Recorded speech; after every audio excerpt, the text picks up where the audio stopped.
हरे कृष्ण कृष्ण कृष्ण हरे हरे हरे राम राम राम हरे हरे।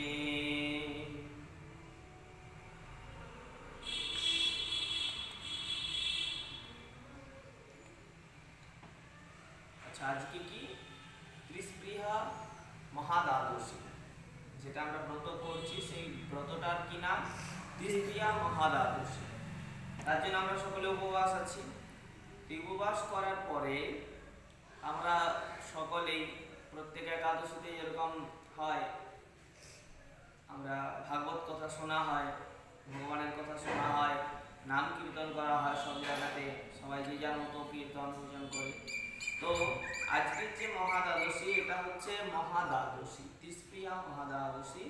তো আজকে আমরা যেটা স্মরণ করব সেটা হলো যে সত্য, ত্রেতা, দ্বাপর, কলি, চারটা যুগ। তো এই চারটা যুগের চার রকমের ধর্ম রয়েছে।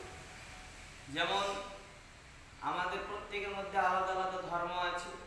কারোর মধ্যে ভালো পড়াশোনা করার ধর্ম, মানে ক্ষমতা ধর্ম, তার ধর্ম সে ভালো পড়াশোনা করতে পারে।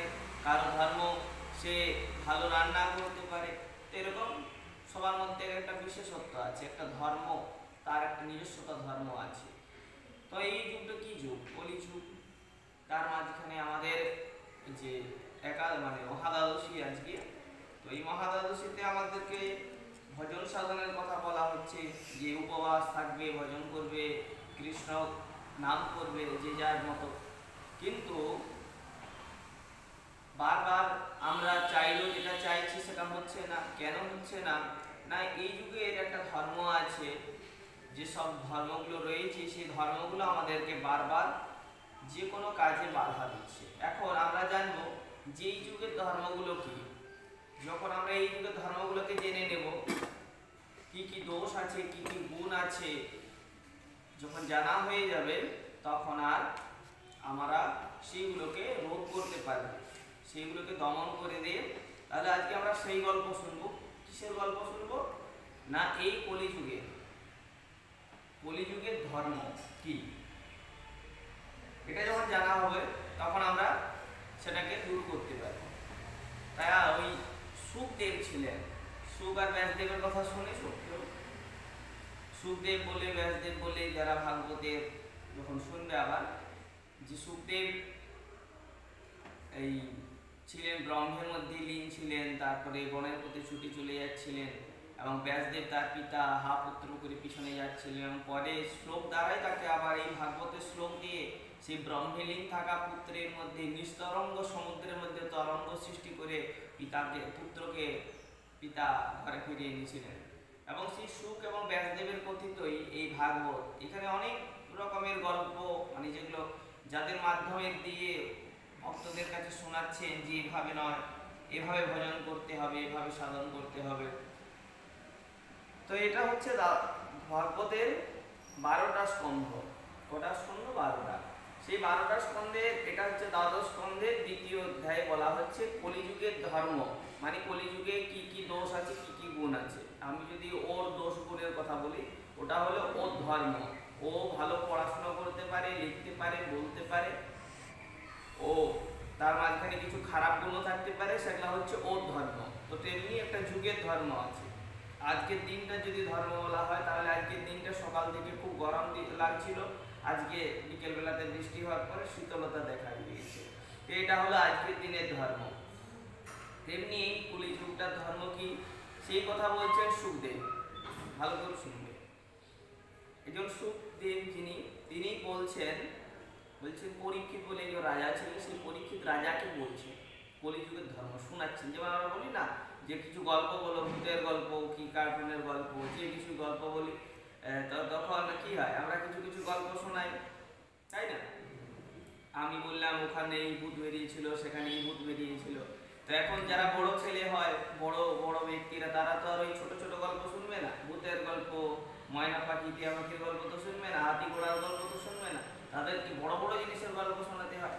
তো সেই বড় জিনিসের গল্প শোনাতে গিয়েই সুখদেব, এই পরীক্ষিত যখন পরীক্ষিত সুখদেবের কথাবার্তা হচ্ছিল, আমার যদি আর বিশ্বজিতের কথা বাতায়, বিশ্বজিৎ আমাকে কি বলবে, দাদা তুমি আমাকে ভূতের গল্প শোনাও। কিন্তু যদি বড় ব্যক্তি হয় সে আমাকে কি বলবে, আমাকে ওই বইটার গল্প শোনাও, বা অত বড় এরোপ্লেনের গল্প শোনাও, কিংবা রকেটের, কিংবা মহাকাশে কিভাবে তারা জ্বলছে, কিংবা সূর্য কিভাবে আলো দিচ্ছে, এই বড় বড় প্রশ্ন হবে তাদের। তো সেই রকম একজন রাজা, এই পরীক্ষিত রাজা, যার নাম হচ্ছে পরীক্ষিত। ওই পরীক্ষিত সুখদেবকে সাথে কথাবার্তা হচ্ছে এবং গল্প হচ্ছে। তো সুখদেবকে প্রশ্ন যখন করেছেন যে এই কলিযুগের ধর্ম কি, তো তখন সুখদেব পরীক্ষিতকে বোঝাচ্ছেন, বলছেন, গল্প শোনাচ্ছেন এবারে, যে কালের ক্ষমতা অপরিসীম।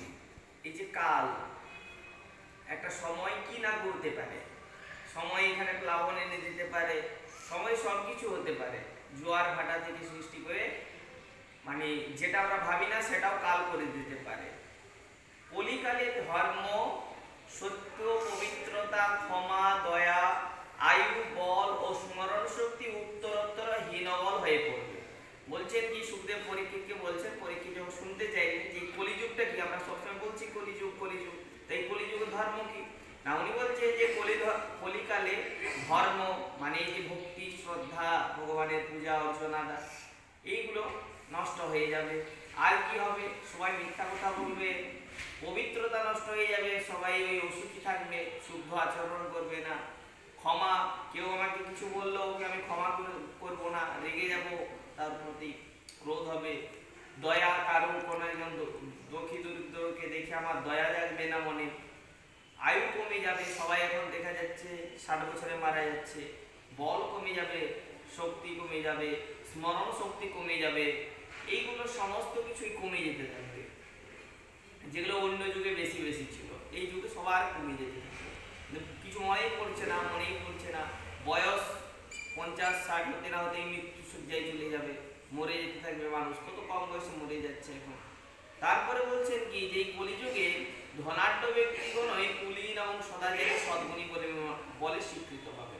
ধনাঢ্য বলতে না, যার প্রচুর টাকা পয়সা থাকে, যে সমস্ত মানুষদের, এখানে আমাদের যেমন আগেকার সময় কি বলা হতো, যে যাদের খুব মানে ভজন সাধন করেন তারা ভালো মানুষ, তিনি হচ্ছেন পণ্ডিত।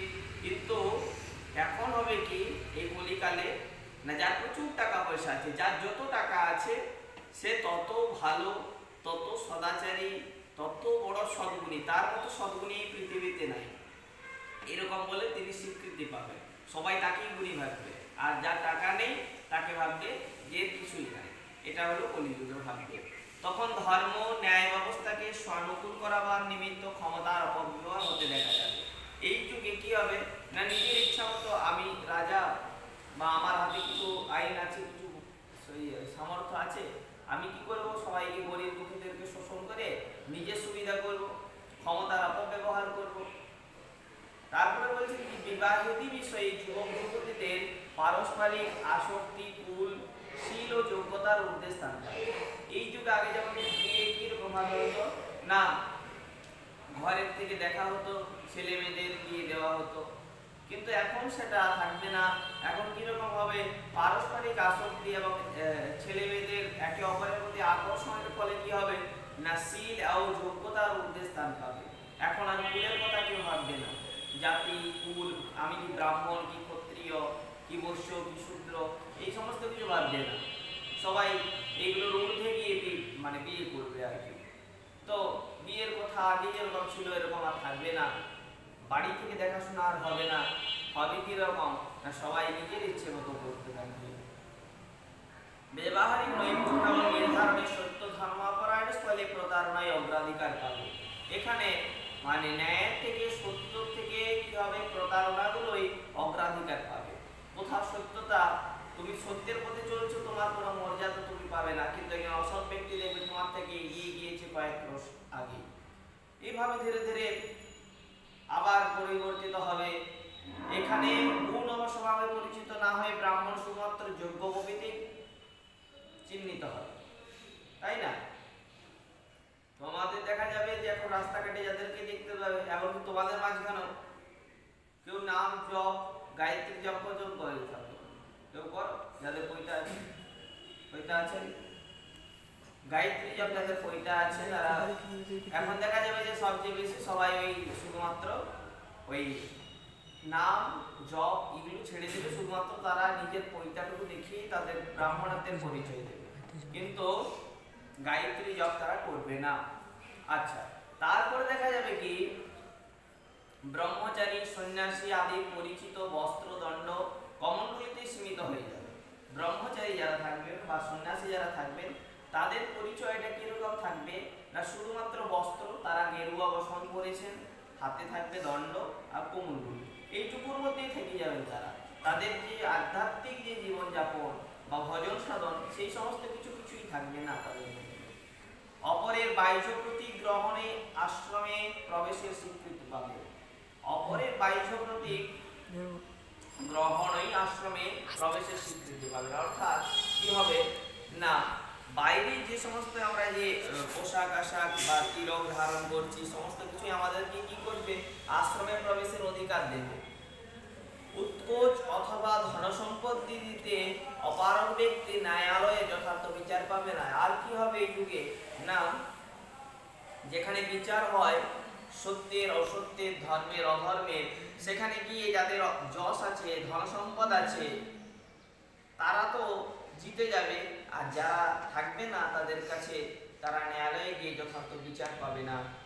বাকচাতুর্য পাণ্ডিতের মাপকাঠি হয়ে দাঁড়াবে, এবং বাকচাতুর্য পণ্ডিত যারা হবে তাদের কাছে ওই বাকচাতুর্যটাই হবে মূল প্রধান, এবং তার মাঝখান দিয়ে সমস্ত কিছু করতে থাকবেন।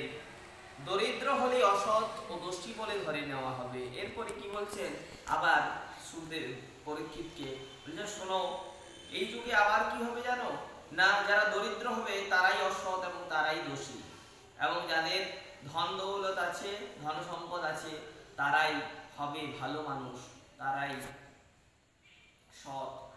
অহংকার ও বাগাড়ম্বর বড় সাধু হওয়ার লক্ষণ বলে গণ্য হবে। এই যুগে কিরকম, যার যত অহংকার আছে, আমার টাকার অহংকার, আমার সম্পত্তির অহংকার, এই অহংকার গুলোই, এবং বাগাড়ম্বর, যে মুখে যত বলি দিতে পারবে, যত কথা বলতে পারবে, বড় বড় আমি এই আমি সেই, হ্যাঁ, তারাই হবে কি এই যুগের সাধুর লক্ষণ। এই যুগের যে সাধুরা থাকবেন তাদের, এবং তাদেরকেই সাধু বলে গণ্য করা হবে। বিবাহে পরস্পরের স্বীকৃতি যথেষ্ট বলে মানা হবে।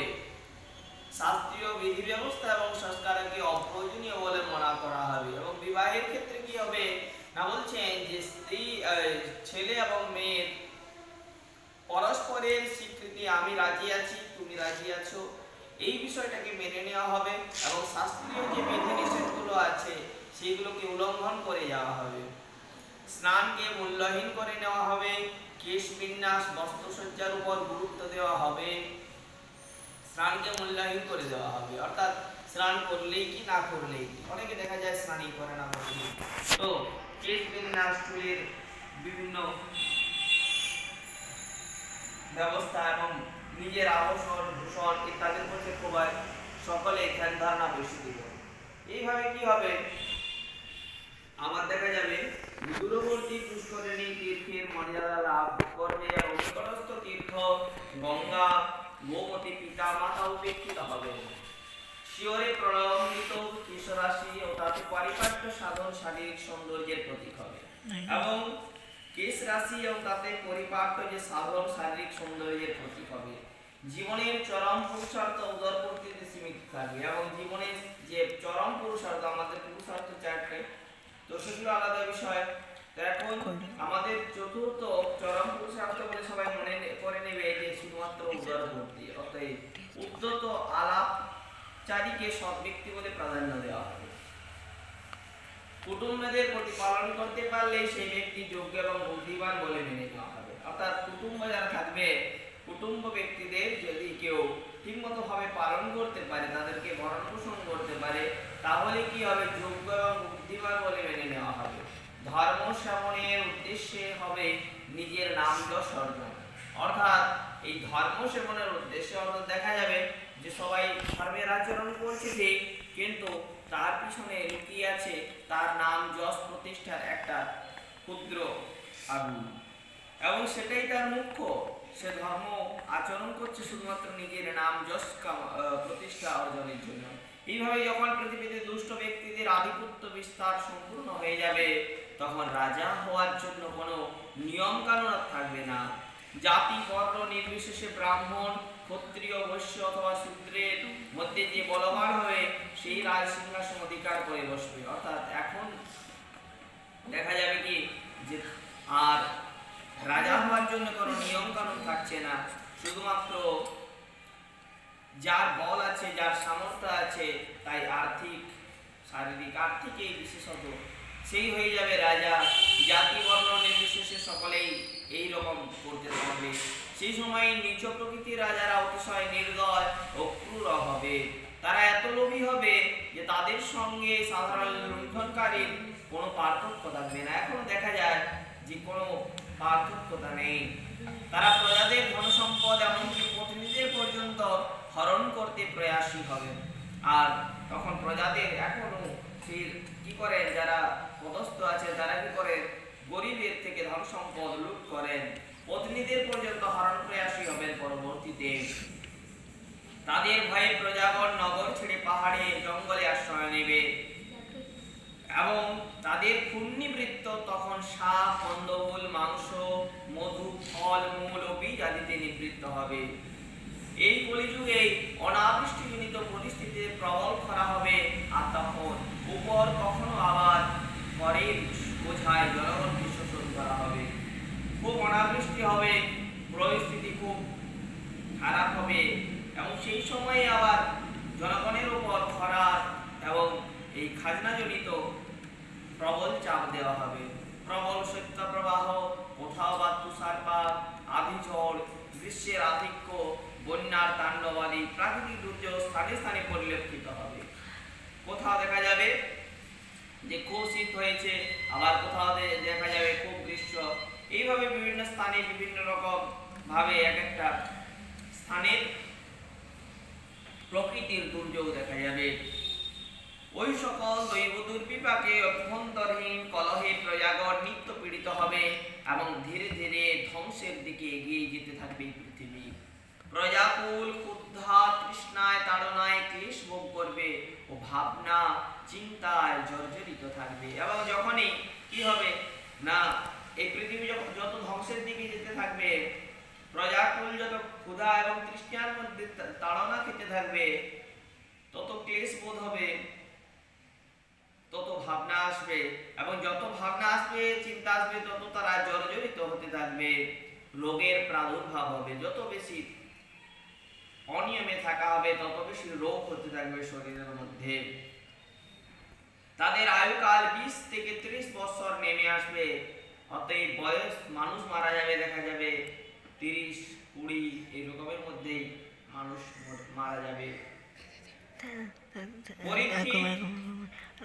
শোনো, কলিকাল দুষ্ট প্রাণী দেহ খর্বকায়, হীন এবং রোগগ্রস্ত হতে থাকবে। অতএব দেহের আকার ছোট হতে থাকবে এবং মানুষ কি হবে, হীন হবে, রোগগ্রস্ত হতে থাকবে। বর্ণাশ্রম ধর্মের পথ প্রদর্শক বেদ মার্গ মৃতপ্রায় হয়ে যাবে। অর্থাৎ যে বর্ণাশ্রম যে ধর্ম, সেই ধর্মেই যারা পথ প্রদর্শক বেদ মার্গ অর্থাৎ বৈদিক যে মার্গ পথের কথা বলা রয়েছে, সেটা প্রায় মৃতপ্রায় হয়ে যাবে। অতএব তাকে আর উদ্ধার করা যাবে না। ধর্মে ভণ্ডদের আধিপত্যে ভণ্ডাচারী বাড়বে, ধর্ম আর বাড়বে না। কারণ ভণ্ডদের দ্বারা যদি ধর্ম পরিচালনা করা হয়, তাহলে তো সেই ধর্মটাও ভণ্ডামিতে রূপান্তরিত হয়ে ভ্রষ্টাচারী পরিণত হয়ে যাবে। নরপতিগণ দস্যু এবং লুণ্ঠনকারীদের আবির্ভূত হবে। মানুষ চৌর্যবৃত্তি, মিথ্যাচার, নিরীহদের হিংসা আদি কুকর্ম দ্বারা জীবিকা নির্বাহ যুক্ত হবে। চতুর্বিধ বর্ণের আচরণ শূদ্রসম হয়ে যাবে। অর্থাৎ কোন আশ্রম, ব্রাহ্মণ, ক্ষত্রিয়, বৈশ্য, শুদ্ধ, এই যে 4 প্রকারের যে বর্ণ আছে, এই বর্ণের আচরণ সকলটাই কি হবে, শূদ্রের মতো হয়ে যাবে। গো জাতি আকৃতিতে ছাগ সম হবে। অর্থাৎ গো জাতি, অর্থাৎ গরুগুলো কিরকম হয়ে যাবে, ছাগ সম, ছাগলের মতো। গরুগুলো সকলেই ছাগলের মতো হয়ে যাবে। দুগ্ধ প্রদানের পরিমাণ ভয়ানক কমে যাবে, যেটা ভাবাও যায় না। বানপ্রস্থ সন্ন্যাস আশ্রমের ত্যাগী ব্যক্তিগণ ত্যাগ ভুলে গিয়ে গৃহবাসী হয়ে গৃহস্থাশ্রম আচরণে প্রবৃত্ত হবে। অতএব যারা বানপ্রস্থ এবং সন্ন্যাসে দেখা যায় সেই সমস্ত ব্যক্তিরাও কি হবে, ধীরে ধীরে ত্যাগ ভুলে যাবে। কারণ সন্ন্যাসী এবং যারা বনবাসী তারা আসলে ত্যাগী, কিন্তু তারা ত্যাগ ভুলে যাবে। অতএব থাকবে তো বনে, হবে কিন্তু গৃহবাসী, অর্থাৎ গৃহস্থাশ্রমকে আচরণে প্রবৃত্ত হবে। যাদের সঙ্গে বৈবাহিক সম্বন্ধ কেবল তাদেরই আত্মীয় বলে স্বীকৃত দেওয়া হবে। অতএব আমাদের যেরকম বলা হয়েছে বসুধৈব কুটুম্বকম, অর্থাৎ সমগ্র বসুধার যত মানুষ আছে, যত প্রাণী আছে, সবাই আমাদের বন্ধু, সবাই আমাদের কুটুম্ব। কিন্তু এটা কমতে কমতে এসে কোথায় দাঁড়াবে না, যাদের সাথে আমার বৈবাহিক সম্বন্ধ, অর্থাৎ আমি বিয়ে করেছি এবং তার মাসি পিসি এবং তাদের সম্পর্কিত যারা, তাদের সাথেই আমার সম্পর্ক। অতএব এরকম একটা সীমাবদ্ধতা চলে আসবে। অতএব কেবল তাদেরকে আত্মীয় বলে স্বীকৃত করা হবে। তন্ডুল, যব, গধূম, কৃষিজাত আদি সামগ্রী আকারে খর্বকায় হয়ে যাবে। অতএব জব যেসব খাদ্যশস্যগুলো আছে সেটা আরো ছোট হতে থাকবে। অধিকাংশ বৃক্ষই তখন সম ক্ষুদ্রাকৃতি হয়ে যাবে এবং কণ্টকাকীর্ণ হবে। অতএব গাছগুলো ছোট হয়ে যাবে এবং তারা কণ্টকযুক্ত, কাঁটাযুক্ত হবে। মেঘ জলাবর্ষণে বিরত থেকে মুহুর্মুহু বজ্রপাত করতে থাকবে। অতএব আকাশ থেকে আর বৃষ্টি হবে না, তখন শুধু বজ্রপাত আর শুধু গর্জন। গৃহস্থবাস অতিথি সৎকার এবং বেদধ্বনি বিরহিত থাকায় অথবা জনসংখ্যা হ্রাস হেতু রিক্ত বোধ হবে। অর্থাৎ গৃহস্থবাস অতিথি সৎকার এবং বেদধ্বনি বিরহিত থাকায়, অর্থাৎ গৃহস্থ যারা থাকে তাদের কি হবে না, অতিথি সৎকার ভুলে যাবে এবং বেদধ্বনি বিরহিত হবে এবং বাড়িতে বেদধ্বনি হবে না। তখন কি হবে, জনসংখ্যা হ্রাস হবে, সেই হতো রিক্ত বোধ মনে হবে। হে পরীক্ষিত, এ বেশি আর কি বলবো, কলিযুগের শেষ প্রান্তে মানুষের স্বভাব গর্ধব সম হয়ে যাবে, দুঃসহ হয়ে উঠবে, গাধা হয়ে যাবে তারা বস্তুত সংসারের ভারবাহক হবে। কেউ ছেলের ভার বহন করে যাবে, কেউ স্ত্রীর ভার, কেউ সংসারের বোঝা, সম্পূর্ণরূপে বিষয়ী হয়ে যাবে। এই রূপে দুঃসহ পরিস্থিতিতে ধর্মরক্ষা হেতু সত্যগুণ ধারণ করে স্বয়ং ভগবান অবতার গ্রহণ করবেন। শোনো, এইরকম যখন দুঃসহ পরিস্থিতি হবে তখন ভগবান আসবেন ধর্মরক্ষার জন্য সত্যগুণ ধারণ করে। হে সুপ্রিয় পরীক্ষিত, সর্বব্যাপী ভগবান বিষ্ণু সর্বশক্তিমান, সর্বস্বরূপ হয়েও তিনি বিশ্ব চরাচরের প্রকৃত শিক্ষক এবং জগৎগুরু। তিনি তো ফেলে দিতে পারেন না তার সন্তানদেরকে, তাই তিনি আসবেন সত্যগুণ ধারণ করে জগৎগুরু হয়ে জগৎকে আবার নতুন শিক্ষায় আবার পুনরুজ্জীবিত করার উদ্দেশ্যে। সাধু সজ্জনদের ধর্ম রক্ষার জন্য ও তাদের কর্মবন্ধন ছেদন করে জন্ম মৃত্যু আবর্তি থেকে মুক্তিদান হেতু তিনি স্বয়ং অবতার গ্রহণ করবেন। অতএব যে সমস্ত সাধু সজ্জনরা থাকবেন ধর্ম রক্ষার জন্য, যারা ধর্ম রক্ষার জন্য থাকবেন, তাদের কর্মবন্ধন ছেদন করে জন্ম মৃত্যুর আবর্ত থেকে মুক্তি দেবেন, তিনি আসবেন স্বয়ং ভগবান, তিনি অবতার গ্রহণ করবেন। সেই কালে সম্ভল গ্রামে তার আগমনের বার্তা বলছেন। কোথায় আসবেন ভগবান না, সেই কালে সম্বল গ্রামে বিষ্ণুযশ নামক এক প্রকৃত ব্রাহ্মণ জন্মগ্রহণ করবেন। এই কলিযুগের কথা। তিনি হবেন উদার চিত্ত, ভগবত ভক্তিতে পরিপূর্ণ। তার গৃহেই অবতার রূপে কল্কি ভগবান আগমন হবেন। ভগবান অষ্টসিদ্ধি ও সকল সদ্গুণের সর্বশ্রেষ্ঠ আধার। তিনি বিশ্ব চরাচরের রক্ষক এবং সকলের প্রভু। তিনি দেবদত্ত নামক দ্রুতগামী অশ্বের উপর আসীন থেকে তরবারি হস্তে দুষ্টদের দমন করবেন। অতএব যে ঘোড়ার পিঠে চেপে তিনি এই সমস্ত দুষ্টদেরকে হত্যা করবেন, সেই অশ্বের নাম হচ্ছে দেবদত্ত। তার পিঠে চেপে তিনি চারদিকে ঘুরবেন এবং দুই হাতে অস্ত্র ধারণ করে, তরবারি ধারণ করে ওই দুষ্টদের হত্যা করবেন। তার জ্যোতির্ময় অঙ্গের প্রতি ক্রমকূপ থেকে তেজরাশি বিচ্ছুরণ হবে।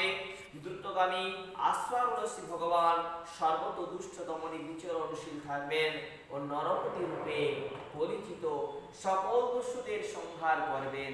অতএব তিনি চারদিকে ঘোরাফেরা করবেন, কারণ তার ঘোড়া অনেক দ্রুতগামী হবে। অতএব এই জগতের চারদিকে তিনি ঘোরাফেরা করবেন, ঘুরবেন, বিচরণ করবেন এবং নরপতি রূপে পরিচিত সকল দস্যুদের সংহার করবেন। অতএব তখন নরপতি, অতএব মানুষের আমি রাজা, এরকমটা যাদের ভাব হয়ে যাবে, আমি ছাড়া কোনো গতি নাই, তো তখন সেই সমস্ত যারা অহংকারে মত্ত থাকবে তাদেরকে তিনি বিনাশ করবেন।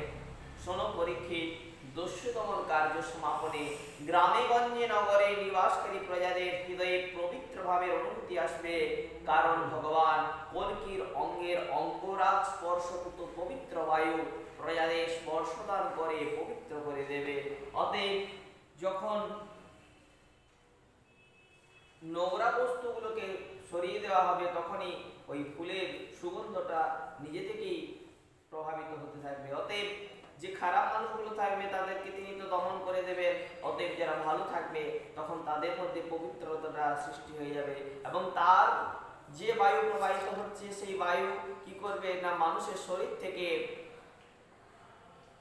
স্পর্শ করে তার শরীর থেকে ওই সত্ত্বগুণটাকে নিয়ে গিয়ে সকলের মধ্যে প্রভাবিত করবে। অঙ্গরাগ স্পর্শকৃত পবিত্র বায়ু স্পর্শদান করে পবিত্র করে দেবে। এই ভাবে শ্রী ভগবানের বিগ্রহের দিব্য গন্ধ প্রাপ্ত হয়ে তারা ধন্য হবে। তাদের হৃদয় মন্দির পবিত্র হলে সেখানে সত্য বিগ্রহ ভগবান বাসুদেব বিরাজ করবেন। তার ফলে তাদের বংশধরগণ পূর্ববৎ বলবান এবং সক্ষম দেহধারী হয়ে যাবেন। প্রজানয়ন রঞ্জন শ্রীহরি ধর্মের সংরক্ষণ, তিনি স্বয়ং প্রভু। সেই শ্রী ভগবান যখন কল্কি রূপে অবতরণ করবেন তখন এই সত্য যুগের আরম্ভ হবে। আচ্ছা, যখনই কল্কি আবির্ভূত হবে তখনই কি হবে, এই দুষ্টদের দমন করে দেবেন, আর তখনই হবে কল্কির এই সত্য যুগের আগমন। যেমন দেখা গিয়েছিল যে দ্বাপর যুগে ভগবান শ্রীকৃষ্ণ যখন এখান থেকে বিদায় নিচ্ছেন, যদু বংশের ধ্বংস হয়ে গেল, ভগবান বিদায় নিলেন, তার বিদায়ের সাথে সাথেই এসে পৌঁছে গিয়েছিল, কিন্তু তার বিস্তার করতে পারেনি, কারণ তখন ছিলেন ধর্মপরায়ণ রাজা পরীক্ষিত। পরীক্ষিত যখন তাকে স্থান দিলেন, অধিকার দিলেন, তখনই গিয়ে দেখা গিয়েছিল কলি ধীরে ধীরে নিজের বিস্তার করছে। কিন্তু যতক্ষণ পর্যন্ত পরীক্ষিত মহারাজা ছিলেন ততক্ষণ পর্যন্ত এই ক্ষমতা ছিল না কলির। তো এইভাবে এই সত্য যুগেরও আবির্ভাবটা ঠিক তেমনই হবে। যখনই কল্কি আবির্ভূত হবেন ভগবান, তখনই কি হবে, এই সত্য যুগ এসে যাবে।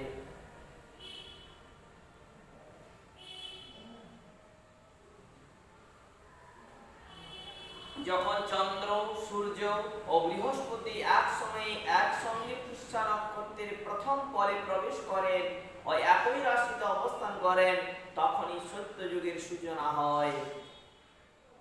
এটা সূচনার সময় বললেন, হে পরীক্ষিত, অতীতকালের ও ভাবিকালের চন্দ্র ও সূর্য বংশের রাজাদের বর্ণনা আমি সংক্ষেপে করলাম।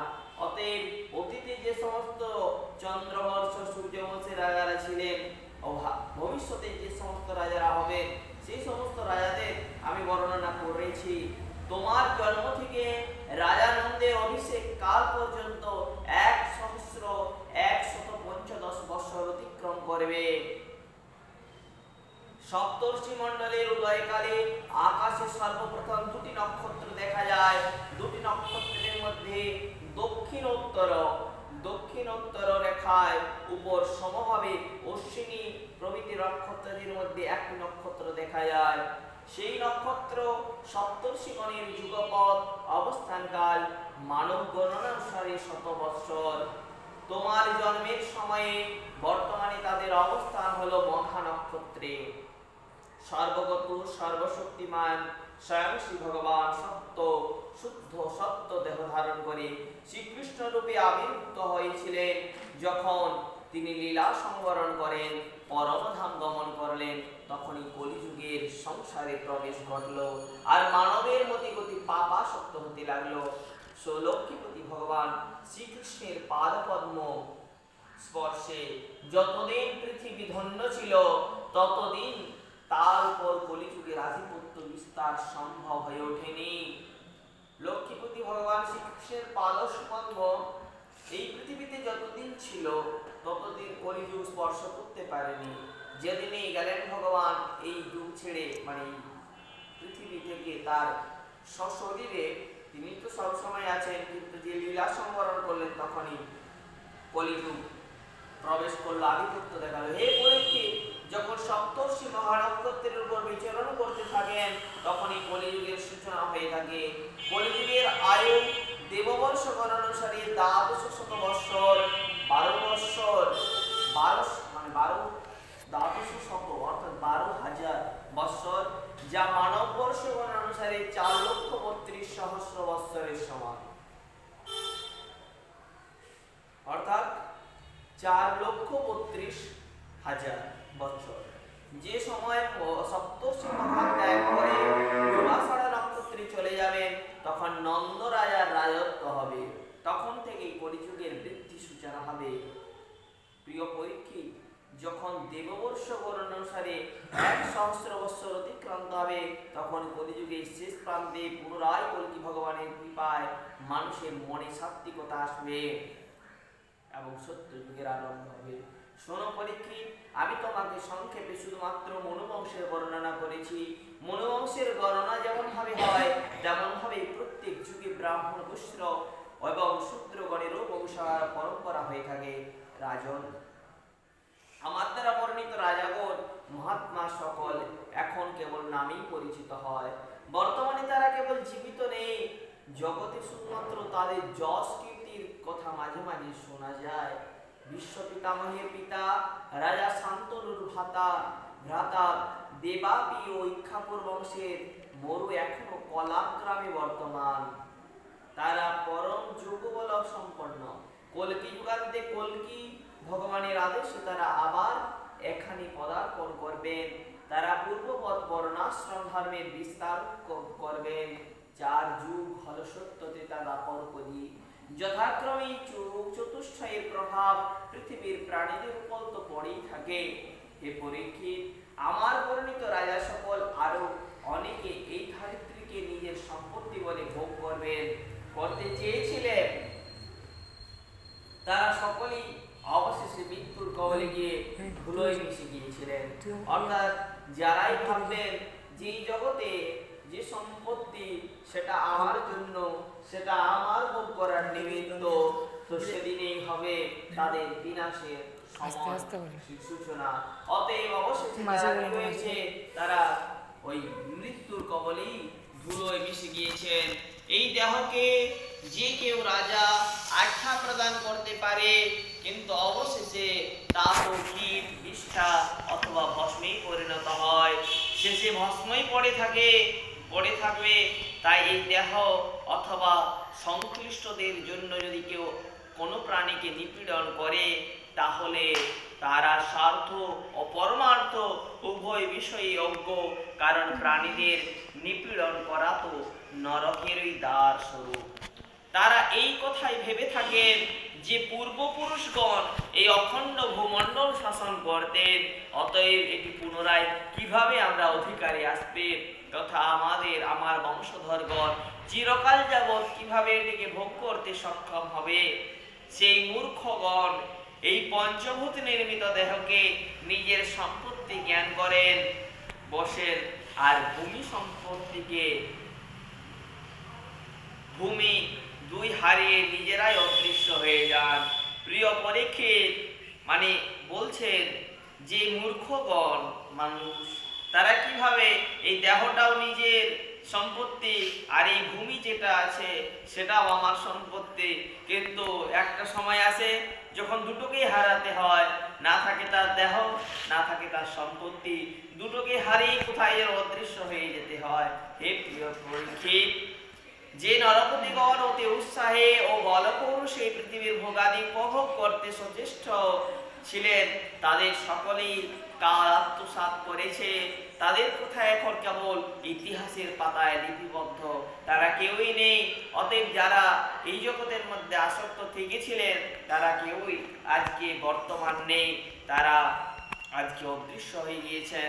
অতএব শোনো পরীক্ষিত, ভূমি অধিকারে সচেষ্ট থাকতে দেখে পৃথিবীর হাসি পায়। অতএব যে মানুষরা সম্পত্তি করতে থাকে তাদেরকে দেখে এই পৃথিবীর হাসি পায় যে তুমি কি নিয়ে এত বেশি লালায়িত, যে বস্তু তোমার থাকবে না। যারা নিজেরাই মৃত্যুর ক্রীড়ানক তাদেরকে ভূমি অধিকারের চিন্তা বস্তু হাস্যকর, কারণ পৃথিবী হাসছেন মানুষের এরকম অবস্থা দেখে যে পৃথিবী তো তার সম্পত্তি, কারণ তিনি মানে দেবী। তো তিনি ভাবছেন যে ওরা ভাবছে যে সম্পত্তিটা আমি আগলে রেখেছি এই দু হাত দিয়ে, কিন্তু যে প্রাণীটা নিজেই মৃত্যুর ক্রীড়ানক, অর্থাৎ আজ আছে তো কাল নেই, সে আবার আগলে রাখছে এটা আমার জমি বলে। তো তাদের ভূমির অধিকারের চিন্তা বস্তুত হাস্যকরী, তাই পৃথিবী হাসছেন। রাজাগণের কাছে এই তথ্য অজ্ঞাত নয় যে একদিন তাদের মরতেই হবে, তবু ভূ সম্পদ অধিকার করবার নানা কল্পনা তারা করতেই থাকেন। বস্তুত তারা এই প্রকার কামনায় অন্ধ হয়ে জলবদ্ধ সনাতনভঙ্গুর এই দেহের উপর বিশ্বাস করে বসেন ও প্রতারিত হন। এই দেহকে বিশ্বাস করেন যে দেহ অমর হয়ে থেকে যাবে, আর আমি যে সম্পত্তি করেছি সেটা আমি অনাদিকাল থেকে অনন্তকাল আমি ভোগ করে যেতে থাকবো। কিন্তু এটা হয় কি, ওই জলের বুদবুদের মতো ক্ষণভঙ্গুর, এই উঠলো আবার মিলিয়ে গেল।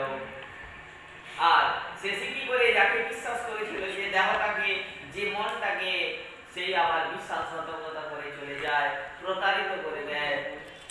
তারা এই রূপ ভেবে থাকেন প্রথমে মনের সাহায্যে পঞ্চেন্দ্রিয়কে পরাভূত করব, অভ্যন্তরীণ শত্রুদের বশীভূত করব, কারণ তাদের উপর জয়লাভ না করলে বহিঃশত্রুকে পরাজিত করা কঠিন। তারপর শত্রুপক্ষের সমস্ত মন্ত্রীকে, অমাত্যকে, নাগরিককে এবং সেনাকে বশীভূত করে নেব। আমাদের বিজয়ের পথের কণ্ঠগুলো, কাঁটাগুলো সরে যাবে, সকলে অবশ্যই পরাজিত হয়ে যাবে। তো এইভাবে ধীরে ধীরে তিনি আবার অনেক পথ বলেছেন। প্রথমে আমরা কলিযুগের ধর্ম কথা শুনলাম, কলিযুগের কোনগুলো দোষ কোনগুলো গুণ, বিশেষত দোষগুলোর কথাই, কারণ কলিযুগের একমাত্র একটাই গুণ, যেটা হলো যে নাম সংকীর্তনের মাধ্যমে ভগবানের সান্নিধ্য লাভ, মুক্তি। ইহা ব্যতিরেকে যা কিছু আছে সবকিছুই দোষপূর্ণ। তো আমরা সে কথা শোনার পরে তারপরে বলছেন পরীক্ষিতকে যে যুগের একমাত্র যে মূল বিষয়, অতএব যার দ্বারা এই ধর্ম থেকে বা এই কলিযুগের প্রভাব থেকে মুক্তি পাওয়া যায় তা হলো, শোনো হে পরীক্ষিত, শোনো তোমার মৃত্যুকাল সমুপস্থিত, কারণ আমরা তিনি জানতেন কিন্তু আমরা জানি না। অতএব জীব মৃত্যুকাল সমুপস্থিত, সতর্ক হও, পূর্ণ শক্তিতে মনের সকল বৃত্তি দ্বারা ভগবান শ্রীকৃষ্ণকে নিজ হৃদয় সিংহাসনে আসীন করো। এর করলে তুমি অবশ্যই পরম গতি লাভ করবে। যারা মৃত্যুর দিকে অগ্রসর হয়ে যাচ্ছে তাদের সর্ব উপায়ে পরম ঐশ্বর্যশালী শ্রী ভগবানের ধ্যানে যুক্ত হওয়া সঙ্গত। হে প্রিয় পরীক্ষিত, সকলের পরম আশ্রয়স্থল ও সর্বাত্মা শ্রী ভগবান, তার ধ্যানে নিত্যযুক্ত ব্যক্তিদের নিজ স্বরূপে লীন করেন, তাদের স্বস্বরূপ দান করে থাকেন। পরীক্ষিত, কলিযুগ স্তূপাকার দোষে পরিপূর্ণ, এখানে বহু বহু দোষ দেখতে পাবে, এটা দোষেরই একটা স্তূপাকার, কিন্তু তাতে একটা মহান গুণ আছে। শোনো গুণ কি না, সেই অদ্ভুত অতি মহান গুণ হলো শ্রীকৃষ্ণ সংকীর্তন। এই শ্রীকৃষ্ণ সংকীর্তনে সমস্ত আসক্তি থেকে মুক্তি পাওয়া যায়, পরমাত্মা লাভ করা যায়। যা সত্যযুগে শ্রী ভগবানের ধ্যানের দ্বারা প্রাপ্তি হতো, তাতে বিশাল যোগ্যের দ্বারা প্রাপ্তি হতো, আরাধনায় যুক্ত থেকে করতে হতো, দাপরে বিধিপূর্বক তার সেবা পূজা অর্চনার দ্বারা প্রাপ্তি হতো। এখন কলিযুগে দেখা যায় যে সেটা শুধুমাত্র ভগবানের নাম সংকীর্তনের দ্বারাই প্রাপ্ত হয়ে যায়। অতএব বলছেন যে শুধুমাত্র তার নাম সংকীর্তনই করতে থাকো, তাহলে এই স্তূপময় দোষযুক্ত কলিযুগ থেকে অনায়াসেই মুক্তি পেতে পারো। অতএব আজকের মহাদ্বাদশীতে আমরা আমাদের করণীয় কি এই কথা জানলাম, এবং আজকে আমাদের এখানেই বিশ্রাম, এবং আগামীতে অন্য কথা আবার